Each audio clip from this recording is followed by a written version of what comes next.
Well, with all that's being said about the looming tax stalemate here in Washington, you may have a right to be furious. I sat down with the ranking member of the Senate Budget Committee, Republican Jeff Sessions, and asked if this week's tax vote was all just a show in the ongoing drama of Capitol Hill Theater. I am frustrated. I think the American people have a right to be frustrated.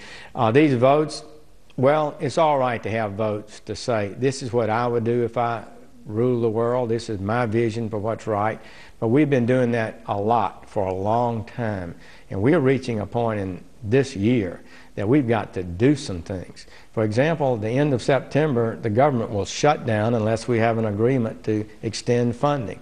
The Democratic Senate has passed not one single appropriations bill. And Harry Reid said that they will not pass any, which will be the first time, I think, ever. So what will we do? We'll have to have a continuing resolution where you'll just continue to fund the government at a certain level without any of the individual appropriations bills being passed.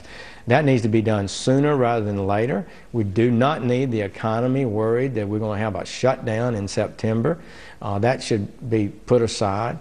This dramatic draconian cuts to the Defense Department have got to be fixed. The sequester, it should be done sooner rather than later because it creates uncertainty in the economy. So it's all right to have votes to lay out where you want to go, but at some point we've got to accomplish some things of significance. I mean, the mere fact that we're talking about another government shutdown, the possibility looms very large that it could happen. We went through this big debate several months ago about keeping the government open and funded, and with all the promises that a plan would be put into place, that you wouldn't continually kick that can down the road. Why has it not materialized? Well, of course, the Republicans tend to think that the Democratic leadership feels a shutdown usually advantages them, and on the eve of an election, maybe they'll get an advantage. But the truth is both parties need to work together and not have a government shutdown come September 30th. But a fundamental problem, and I have to say this, the House has passed a budget, the House has passed most of their appropriations bill, the Senate has not passed a budget or appropriations bills. And this is a weakness in what's in the leadership of this Senate. And it is endangering the American economic growth. If Republicans get a majority next year, I'm a ranking Republican on the Budget Committee, we will pass a budget. Failure is not an option. We'll have to lay out a long 10-year plan for sound financial management for this country.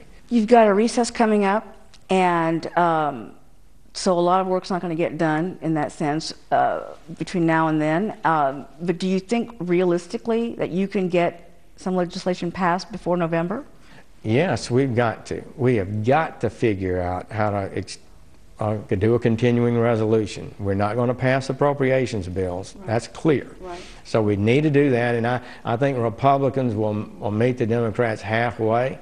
I believe we'll propose a reasonable thing that they should be able to accept. Let's take this off the table. We need to do something about those defense cuts sooner rather than later, because defense contractors are already telling their employees if these cuts take into effect, hundreds of thousands of jobs could be lost immediately.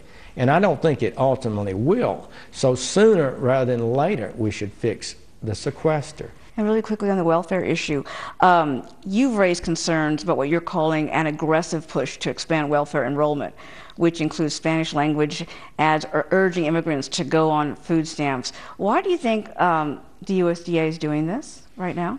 I just don't know. At one point they said every dollar spent on food stamps creates economic growth, and it really does not. That's a totally bogus view. I don't hear them saying that anymore. But the whole idea would seem to be to move money out. We've gone from $17 billion on food stamps to 80 in 10 years. It's gone up 4 times in 10 years. And a lot of people are getting it that don't qualify. We need to look at it carefully. We need to make sure only the qualified people get it. American people have seen it.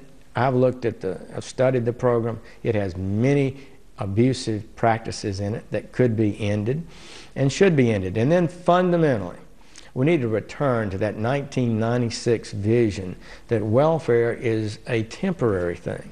And it's designed to help people through tough times, and we should be moving them to independence, not dependence. Do you really fundamentally believe that we're at a historic crossroads going forward about two very different visions for the future, particularly when you look at this national campaign that's going on? We believe in a lean government that's productive but is minimally invasive and extracts the least possible amount of money from the people.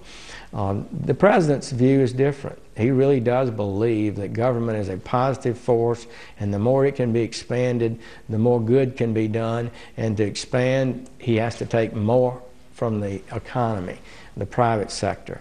And I just believe that is a choice this election.